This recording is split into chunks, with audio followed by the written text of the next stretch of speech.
habe eben auch schon mit ihm gesprochen. Hast du mit ihm gesprochen? Mit dem Roller?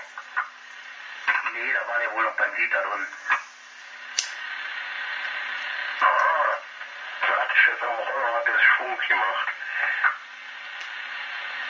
Ja, das muss eigentlich sein, ne? Ja, ein Roller ohne Funk, ne? Das ist kein Roller, ne?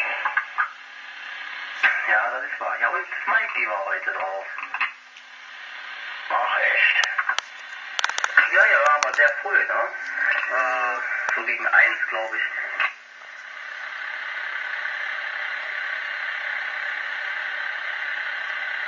Ah ja, nicht schlecht. So, jetzt werde ich aber gleich das große Messen anfangen. Der Scheiß, hier ist auch kein Platz mehr für sowas, ey. Ätzend. Ja, Marco, du hast definitiv viel zu viel.